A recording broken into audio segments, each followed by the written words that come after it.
song Tshwarelo, which is very, very deep and so pure. With Sebotsola and Alexis Foka and Badawung. What is the plan with the music? Because you did say, although you all of this is so overwhelming, music is still your solace. Yeah. So what is your plan with all the work that you've put together? All right. Well, first off, that day, Tsola has been. He was like a true father. You know, he walked the path with me. Grabbed me by the hand and he said, "Listen, I am willing to speak on your behalf." And again, I was very touched by that. And he was just one of the people in the industry. And it's funny how out of all the musicians, a legend came through and he said, "Listen, let's do this and I'm gonna walk with you," So I was like, wow. How did that make you feel? That made me feel good, really good, because a lot of musicians, everybody turned their back, and I was only left with like a handful of them, from knowing thousands and thousands of musicians to only having that handful. They'll be like, "Listen, man, we're with you," So amongst that, on Batswadi Nailing that did Putula, and I was like, wow, that really felt good, because he wanted to speak on my behalf, because I could not really speak from behind bars. He was on the outside, and he was like, "Okay, how can we do this? I'm gonna do this. Wow. How can we do this? Do we get in? Do we get you out? How do we do it?" So I don't know how my team did it, but it just it Did you know Babatse Potsola before that, or was it just from his own being a good person wanting to do that for you? No, I did know him before, yeah. All right. Yeah. And did it frustrate you that you were in there and there were things you wanted to say or things that you wanted to clear up, whether it was a tabloid rumor, an article that you saw that was incorrect? So much so that the moment he said that, I used the platform of music as my platform to kind of clear up my story, to apologize for what I've done, to set the record straight, because I could not go door to door to my fans and tell them, "Look, this is what it is." So I had to tell them through the music, and I was grateful to get that opportunity through Ndete Tsepotsola and use music as my platform, because through the music you can get to all borders. Yeah. Music does say the things that you are unable to say. Yeah. Now, talking about your fans, I asked you, are you going to get on social media? You said, hell no. And if your fans wanted to talk to you, they need to talk to you in spirit. And the fact that if you were in social media, but no, but I didn't mean it. You were tearing up. Yeah. No, I'm just too. Yeah. Hey, I'm too fragile, man, for social media and stuff. I don't think I have the patience. You guys, not more. I have fun too. So not. But social media, yes, they'll be able to get through the Jub. My team is still setting up things right now, but I'm not really interested in really speaking. I want to see them.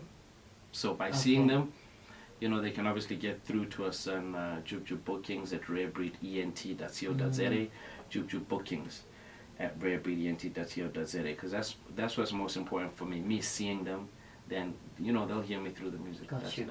And going through something so life altering changes your life completely. Doing the time, being forgiven, and then trying to rebuild your life. What is it that you are struggling with the most in your head or your heart? In terms of emotionally, what is this turmoil? What is it? Is it you can't forgive yourself, or is it difficult to take in all this overwhelming love? It's not about not forgiving myself. There's a lot of people that did me wrong, and in order for me to forgive them, I had to forgive myself. So, and if I had not forgiven myself, I don't think I'd be able to speak to anybody with love. So I had to forgive myself first, and I'm not battling with that. What I'm battling with is the reconnecting to the outside world, because I'm not yet fully reconnected. Hey, I'm still fresh, man. I'm still, I still feel like I'm inside. Yeah, reconnected meaning taking in or communicating with people or going about your usual life every day. Yeah, because now it's I have the media at my doorstep every day. Uh, I can't really go out to, you know, a shopping center because I'm not yet free and I'm not really sure what it is that they want. But you know, I'm not really free, so I kind of feel like I'm still inside on the outside. But the best thing is that I'm spending the time with family because they were taken away. I was taken away from them, and there was so much gap. So I just feel like I have to kind of make that time up. Yeah. Now, every Wednesday, I mean, you are somebody that's committed to social responsibility. You visit high schools across the country. Oh yeah. You know, and you have one-on-one sessions with students to motivate them and help them to make better life choices. Where did that idea come from? Okay. You know, we had a word with the correctional services, and because my case involved school kids, I was like, I actually want to give back to the youth, you know, because I know what I did and I saw the impact that it had, you know. Let me do right by them, you know. So, you know, speaking to kids one of the things that really bothered me, like when I came out, like I said, all these issues that are bothering, and it seems like these issues are way too bigger than the government because the government really is not doing much about it, you know, and they're kind of missing it, you know. The whole Nyaupe issues, the whole drinking issues, the problems that are affecting the youth at the moment, you know, that is what I'm dealing with, that is what I'm addressing. Tuesdays, Wednesdays, or you know, whichever other day that I go there, you know, to all the schools, you know, that are affected, you know, and some schools may not be affected, but in that school, there is 5 or 4 bad boys or bad girls, you know, that this will get to, you know, and to me, that is most important, just to get that information out there, you know. And there's also a great lesson in your life, in your life story, and how it's panned out. And it's a story that I'm sure a lot of people want to read, want to see, want to touch, want to hear over and over again. Because I know a lot of people can learn from what you've been through. Do you have any plans on, you know, writing a book, a TV show, doing a movie, putting together an album? Yeah, I'm not really the type that likes telling people what to expect.